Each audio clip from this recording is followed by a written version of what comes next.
가 없어야 물이요 이렇게 스무스하게 잘 이렇게 흐르잖아요. 또 우리 몸이 어떻습니까? 우리 몸의 혈관이요 12만 킬로 정도 된다고 합니다. 그 혈관을 통해서 온몸에 피를 이렇게 공급하잖아요. 그래서 건강하려면 무엇보다도 혈관이 막히지 않고 혈액순환이 잘 되어야 합니다. 혈관이 막히면 어떻게 돼요? 뭐 뇌경색도 오고 뭐 뇌출혈도 오고 막 이게 중풍 같은 거 오고 그러잖아요. 여러분 혈액순환이 잘 돼서 건강하기를 바랍니다. 이처럼 세상에 있는 일들은요 하나님께서 정하신 법칙이 있습니다. 따라합시다. 하나님께서 정하신 법칙이 있다. 세상의 모든 일은요 하나님께서 정하신 법칙이 있다는 겁니다. 그 법칙대로 됩니다. 우리가 하나님께 받는 축복도요 임하는 곳이 있습니다. 하나님의 복이 임하는 곳이 따로 있다고요. 하나님의 축복이 어디에 임하는가를 잘 아는 것은요 복을 받으려고 하는 사람에게는 매우 중요한 요소입니다. 그것도 모르고 그냥 되고 말고 믿음 생활하면은 열심히 하는 것 같긴 한데 복은 많이 못 받는 겁니다. 그 축복이 임할 때 어때요? 막히지 않고 소통이 잘 돼야 되겠죠. 하나님께서는 분명히 복을 주셨는데 받지 못하는 경우가 있습니다. 다니엘서에 보면요 다니엘이 하나님께 기도드렸어요. 그러니까 하나님께서 즉시로 가브리엘 천사를 통해서 그 기도에 응답을 했습니다. 그런데 다니엘은요 계속 응답을 받지 못했어요. 그 다니엘서에 보면 바사박 군대가 막아서 그렇다. 그렇게 나와 있습니다. 그래서 미가엘 천사가 가서 그 마귀를요 쳐서 파하고 이제 그 응답을 다니엘에게 전했는데 그것을 다니엘 21일 만에 임했거든요. 그래서 다니엘 기도이라면 21일 기도인 겁니다. 분명히 하나님께서는 주셨는데 다니엘은요 21일 동안 못 받은 겁니다. 왜요? 막혔기 때문에. 여러분 하나님 주신 축복도 막히지 않고 스무스하게 잘 뚫려야 우리가 하나도 빠짐없이 다 받을 줄로 믿습니다. 그러면 먼저 하나님께서 주시는 복이 어떤 게 있을까요? 오늘 본문에 있습니다. 에베소서 1장 3절 말씀 읽겠습니다. 시작. 찬송하리로다. 하나님 곧 우리 주 예수 그리스도의 아버지께서 그리스도 안에서 하늘에 속한 모든 신령한 복을 우리에게 주시되. 예수 그리스도 안에서 하늘에 속한 모든 신령한 복을 우리에게 주신다 그랬어요. 하늘에 속한 모든 신령한 복이 뭘까요? 바로 영적인 복과 물질적인 복을 말씀합니다. 복이라면요 영적인 복과 물질적인 복을 다 포함한 것을 복이라고 말합니다. 하나님께서 주시는 복은요, 자, 영적인 복이 뭘까요? 영적인 복은 우리가 하나님께 회개하고 죄를 용서받아서 하나님의 자녀가 되는 것입니다. 영적인 복 중에서 이 복이 가장 큽니다. 이 사람은요 이 땅의 삶을 마감하면 영원한 천국에서 하나님과 함께 영원한 복을 누리는 겁니다. 그때는요 죽음도 없어요, 눈물도 없어요, 근심도 없어요, 걱정도 없어요, 질병도 없습니다. 여러분 이런 영적인 복을 반드시 받아야 합니다. 또 어떤 게 있을까요? 성령 충만을 받는 것도 영적인 복입니다. 그래서 성령의 인도하심을 받는 거죠.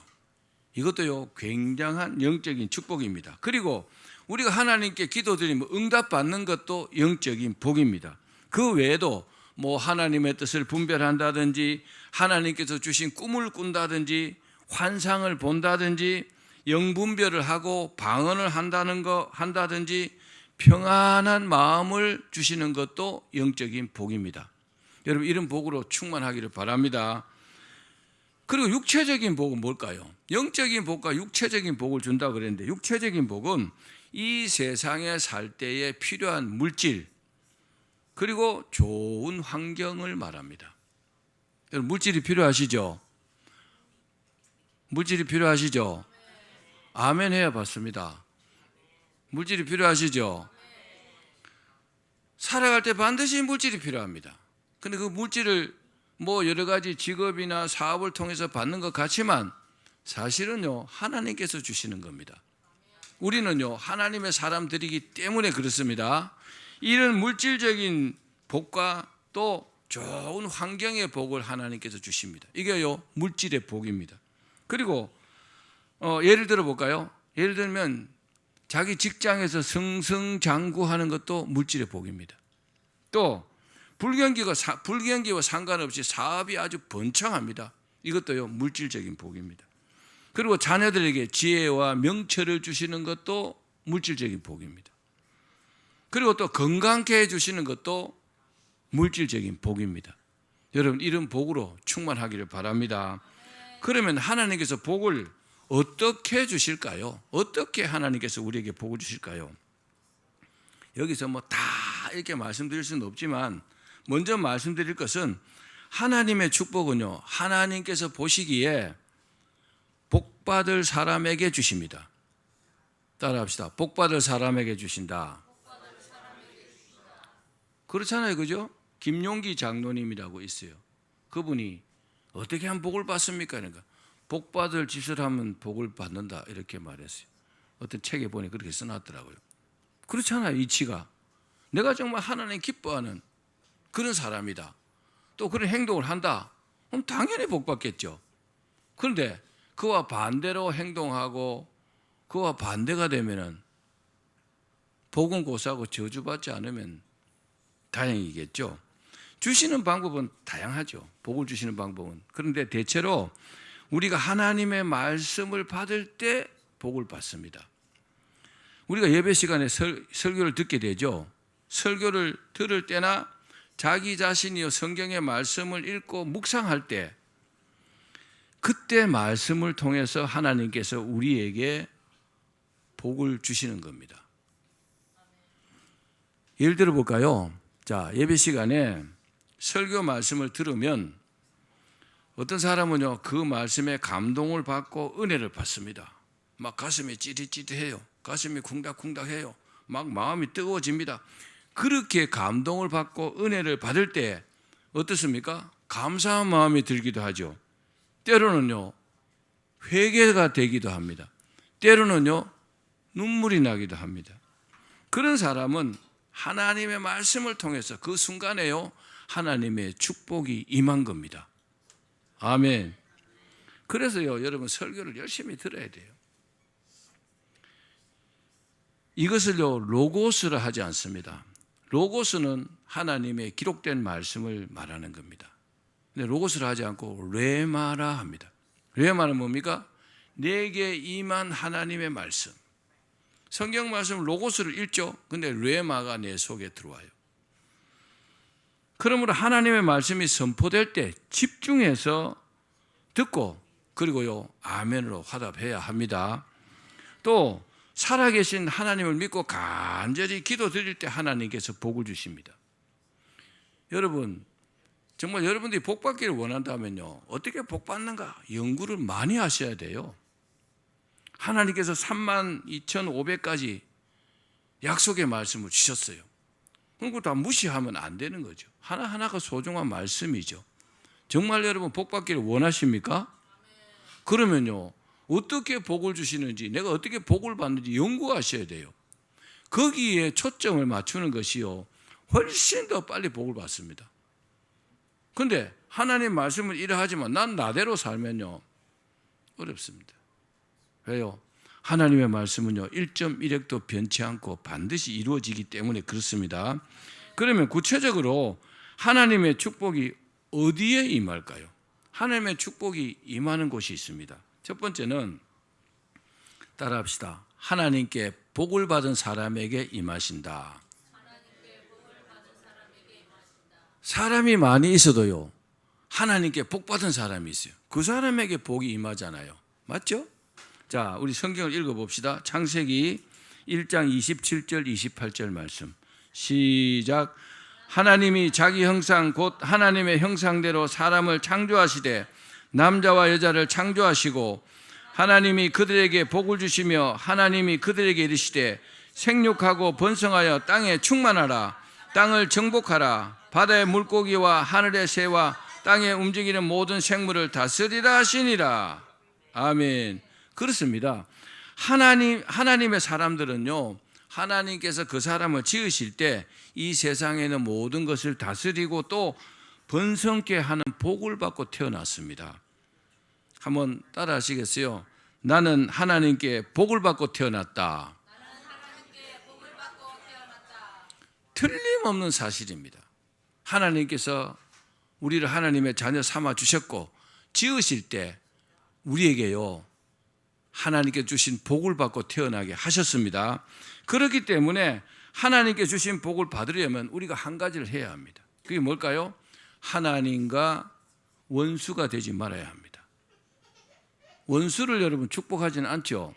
하나님과 관계가 깨어져 버리면 하나님께서 아무리 복을 명령하셨더라도 우리가 복을 받을 수가 없습니다. 다시 말씀드리면 하나님과 관계가 아주 좋아야 합니다. 여러분, 서로가 관계가 좋으면 막 뭐든지 잘해주고 싶고 뭐든지 주고 싶고 그렇죠. 하나님과의 관계도 그렇습니다. 그런 사람은 하나님께서 너는 내 마음에 합한 자라 그렇게 말씀하실 것입니다. 너는 내 마음에 합한 자다. 내가 너를 통해서 모든 것을 다 이루겠다. 이렇게 말씀하시는 겁니다. 다시 말씀드리면 믿음과 순종으로 하나님께 딱 붙어 있어야 합니다. 따라합시다. 딱 붙어 있어야 한다. 포도나무 가지가 포도나무에 딱 붙어 있어야 사는 거잖아요. 근데요, 잘려가지고 1mm만 떨어져도 죽은 가지입니다. 그와 마찬가지입니다. 또 자신이 하나님과 원수가 되지 않으려면 죄와 이별해야 합니다. 따라합시다. 죄와 이별해야 한다. 우리가 세상에 살면서 죄를 짓지 않고 의롭게 살기가 정말 어렵습니다. 왜냐? 마귀가요, 믿는 자를 계속 유혹합니다. 계속 죄 짓도록요 유혹하고 미혹합니다. 그러나 그럼에도 불구하고 죄를 지었으면 빨리 회개하고 용서받고 죄를 이겨야 합니다. 그래서 죄를 이기고 거룩한 삶을 살아야 합니다. 그래 하나님과의 관계가 원만하게 됩니다.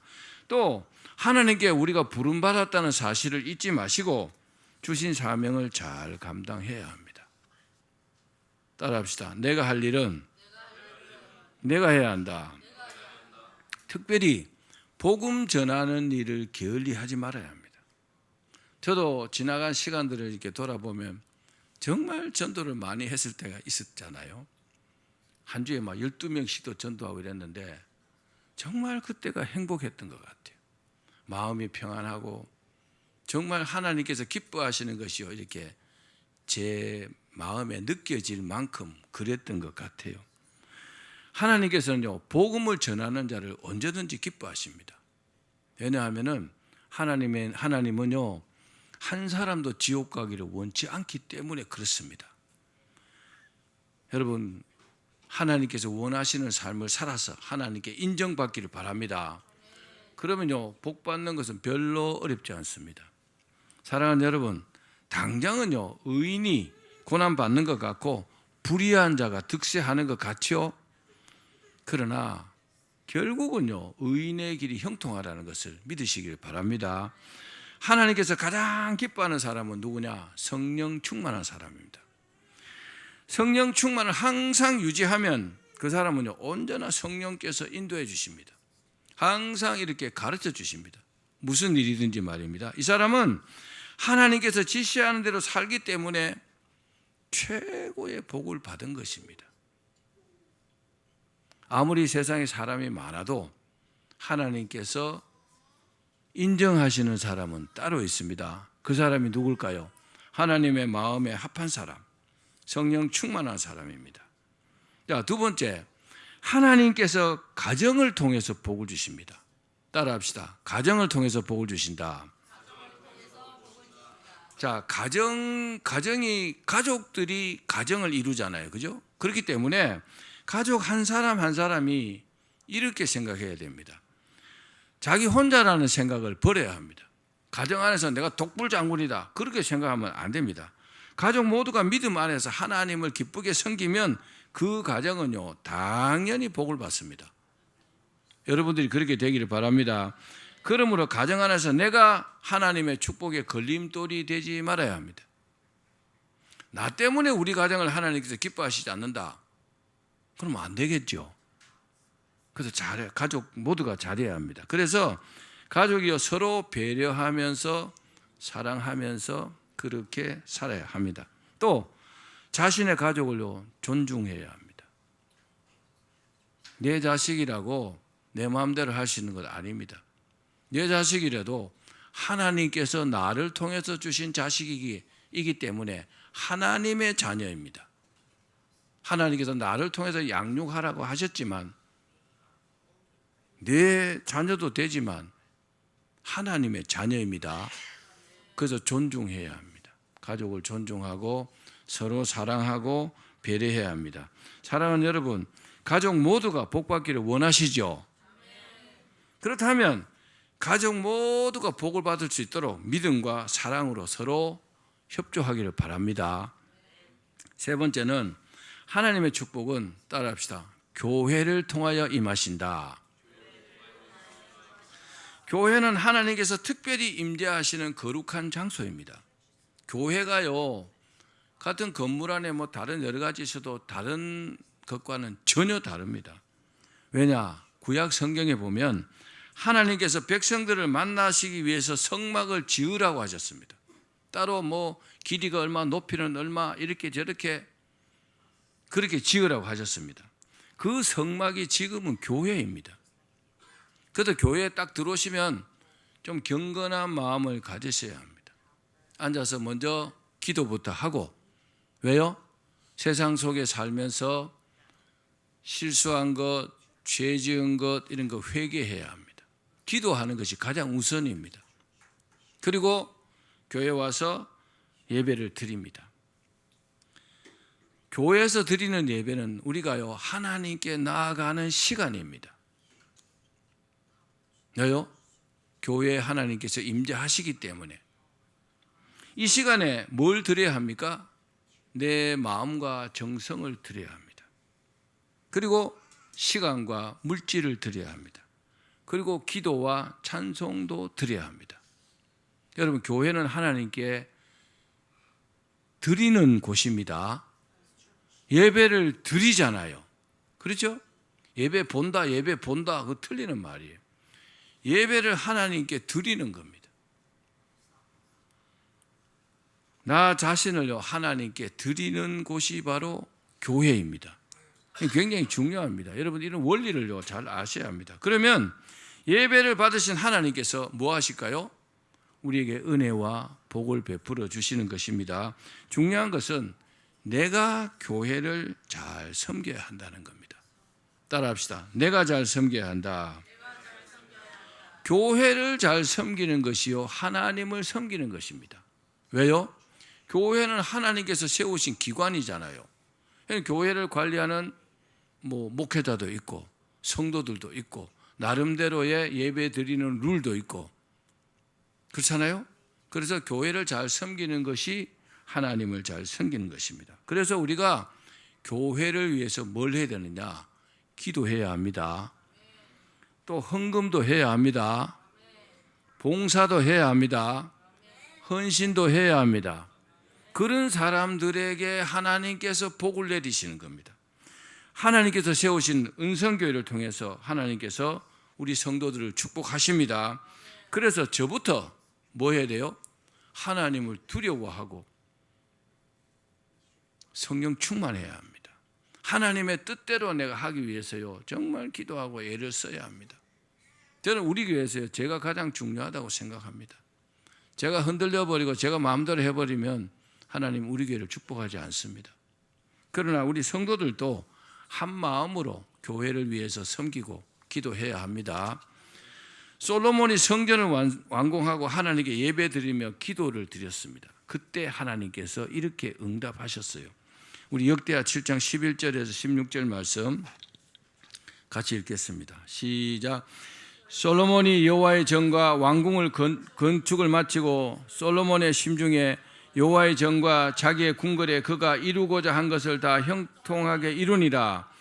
밤에 여호와께서 솔로몬에게 나타나사 그에게 이르시되 내가 이미 내 기도를 듣고 이곳을 택하여 내게 제사하는 성전을 삼았으니 혹 내가 하늘을 닫고 비를 내리지 아니하거나 혹 메뚜기들에게 토산을 먹게 하거나 혹 전염병이 내 백성 가운데 유행하게 할 때에 내 이름을 일컫는 내 백성이 그들의 악한 길에서 떠나 스스로 낮추고 기도하여 내 얼굴을 찾으면 내가 하늘에서 듣고 그들의 죄를 사하고 그들의 땅을 고칠지라. 이제 이곳에서 하는 기도에 내가 눈을 들고 귀를 기울이니 이는 내가 이미 이 성전을 택하고 거룩하게 하여 내 이름을 여기에 영원히 있게 하였음이라. 내 눈과 내 마음이 항상 여기에 있으리라. 아멘. 이 말씀을 통해서 보면 하나님께서 성전 곧 교회를요 하나로 보셨어요. 그렇죠? 자, 그리고 하나님의 눈과 마음이 항상 이 성전에 있을 것이다 그랬어요. 그래서 하나님께서 확실하게 임재하는 곳이 어디예요? 교회입니다. 지금 교회들이 굉장히 많아졌죠. 그래서 지금 이 솔로몬 성전을 말씀하는 거지만 사람들이 많으니까 전 세계의 교회가 많이 이제 건축되고 그렇게 세워졌습니다. 오늘 이 방금 읽었던 이 말씀의 핵심 내용은 뭐냐 하면은 여러분들이 구체적으로 흉년이 들거나 무슨 말입니까? 물질로 어렵거나 전염병이 돌거나 건강이 좋지 못하거나 가뭄이 들 때에도 다시 말하면 직장이나 사업이 어려울 때 이 성전에 와서 기도하면 하나님께서 들으시고 은혜를 베풀어 주시겠다는 겁니다. 그래서 교회 와서 꼭 기도하셔야 돼요. 기도하실 때 열심히 하셔야 돼요. 혼자 와서 기도하셔도 좋습니다. 굉장히 중요합니다. 여러분 조용한 시간에 하나님께 긴 시간 마음을 내려놓고 한번 기도하기를 바랍니다. 그럼 하나님께서요 굉장히 기뻐하십니다. 하나님 앞에 나아간다는 것은 예배 자리에 오는 것이지만 더 중요한 것은요 내가 하나님 앞에 나가는 것입니다. 기도할 때 나가는 겁니다. 거기서요 내 마음과 정성을 다 내놓고 하나님께 정말 신금을 울리는 겁니다. 눈물로 기도할 수도 있겠죠. 하나님 들으시겠죠. 하나님께서는요 그런 사람의 기도는 반드시요 들어주십니다. 또 누구든지 이 성전에 들어 자기 죄를 자복하고 하나님의 긍휼을 구하면 용서해 주시겠다는 겁니다. 여러분 성령 회방죄가 아니면요 100% 다 용서해 주십니다. 사랑하는 여러분 교회를 내 집처럼 사랑하기를 바랍니다. 교회를 사랑하는 것은요 주일 예배를 철저히 지키는 것입니다. 또 11조와 감사 헌금을 드리면서 헌신해야 합니다. 또 교회에서 맡은 사명을 최선을 다해서 감당해야 합니다. 그런 사람들은 하나님께서 반드시 교회를 통해서 복을 내려주십니다. 마지막으로 하나님의 축복은요 부모님을 통하여 임하십니다. 우리 신명기 5장 16절 말씀 읽겠습니다. 시작. 너는 내 하나님 여호와께서 명령한 대로 내 부모를 공경하라. 그리하면 내 하나님 여호와가 내게 준 땅에서 내 생명이 길고 복을 누리리라. 아멘. 정말 오래 살고 싶으면 부모님에게 잘해야 합니다. 부모님을 공경하면요 오래 살게 해준다고 하나님께서 약속하셨어요. 그리고요 하는 일이 잘 되게 한다 그랬어요. 하나님께서 부모를 공경하는 사람에게 내게 준 땅에서 내 생명이 길고 복을 누리리라 이렇게 약속하셨어요. 하나님이란 단어 많죠, 그죠? 뭐 여호와, 데오스, 엘로힘, 엘샤다이 많은데 전부 남성 주격입니다. 우리가 하나님을 뭐라고 합니까? 하나님 어머니 합니까? 그런 데도 있긴 있던데 하나님 아버지라 하죠, 그죠? 아버지, 하나님 아버지입니다. 따라합시다. 하나님 아버지. 그래서 기도를 시작할 때요 하나님 아버지 이렇게 기도하는 것이 매우 중요합니다. 하나님 내 아버지라는 거죠. 하나님 이렇게 하지 말고 하나님 아버지 이렇게 기도하는 것이 중요합니다. 하나님은요 아버지시기 때문에 자녀들을 사랑하십니다. 또 공경받기를 원하십니다. 하나님께서 아주 대놓고 네 부모를 공경하라 그럴 때는 하나님도 공경받고 싶으신 거죠. 여러분 부모님을 공경하기를 바랍니다. 부모는 자녀들을 믿음으로 그리고 효자와 효부로 키워야 합니다. 효자와 효부로 키우지 못하면 그 자녀가 세상에 나가면 다른 사람을 유익하게 하기가 어렵습니다.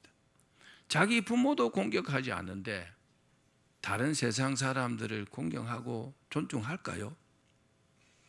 심하게는요 폐륜화가 되는 겁니다. 다른 사람을 해치는 사람이 돼요. 그 사람이 부모도 해치잖아요. 뭐가 잘못됐어요? 효자 효부로 키우지 못했어요. 믿음으로 키우지 못했어요. 또 자녀들은 어떻게 합니까? 반드시 부모님에게 순종해야 합니다. 자기가 세상에 부모가 없으면 태어날 수 없었잖아요. 그런 기본적인 사실만 알아도 부모를 공경해야 합니다. 순종해야 합니다. 부모는 오직 자녀가 잘 되기를 바라는 마음뿐입니다. 그래서 항상 부모는요 자녀들을 위해서 기도합니다. 우리 아들, 우리 딸, 뭐 좀 허물이 있어도요 항상 자녀가 잘 되기를 기도하잖아요. 부모님들은 그 기도가 하나님의 축복이라는 것을 잘 알고 있습니다. 자녀들 중에서 잘된 사람 중에요, 이것은 다 우리 부모님의 기도 덕분이다 이렇게 말하는 사람이 너무나 많습니다. 사실입니다. 그래서 부모는요 자식들을 위해서 열심히 기도하는 것입니다. 그러나 안타깝게도 부모의 바람과는 달리 자녀들의 축복이 꽉 막힌 사람이 있습니다. 누굴까요? 자녀의 신앙이 죽어 있는 경우입니다. 죽은 신앙의 자녀. 그러므로 무엇보다 자녀들이 신앙으로 부모를 잘 공경할 수 있는 그런 자녀로 키워야 합니다. 저는 우리 오장로님 이래 보면은 자녀들을 믿음으로 양육하려고 정말 애쓰는 것을요 지금까지 많이 봤어요. 그게 부모의 심정입니다. 당연하죠. 그죠? 가장 우선시해야 될 게 뭡니까? 믿음이죠. 믿음으로 자녀들을 양육해야 합니다. 이런 말이 있습니다. 할아버지 신앙은요 씨앗을 뿌리는 신앙이다. 할아버지 신앙이. 아버지 신앙은 꽃이 피는 신앙이다. 그리고 아들의 신앙은 열매를 따는 신앙이다. 세상이 점점 악해져 갖고 폐륜화가 많은 세상입니다. 뉴스에 우리가 한 번씩 보잖아요. 얼마나 안타깝습니까? 그러나 하나님의 축복은요 부모를 잘 공경하는 자녀가 받습니다. 하나님의 약속입니다. 말씀을 맺습니다. 사랑하는 여러분, 하나님께서 주시는 축복이 어떻게 임한다고 말씀드렸습니까? 하나님의 축복은 우리 자신과 가정과 교회와 부모님을 통해서 임하십니다. 그러므로 항상 뭐 해야 될까요? 자기의 신앙을 점검해야 합니다. 학교에 가서 시험 쳐서 점수를 받듯이요 자기 자신을 점검해야 합니다. 그래서 하나님의 축복이 막히지 않도록 그렇게 기도하기를 바랍니다. 그러면 반드시 하나님의 큰 축복이 우리에게 임할 줄로 믿습니다. 다 그렇게 되기를 주의 이름으로 축원합니다.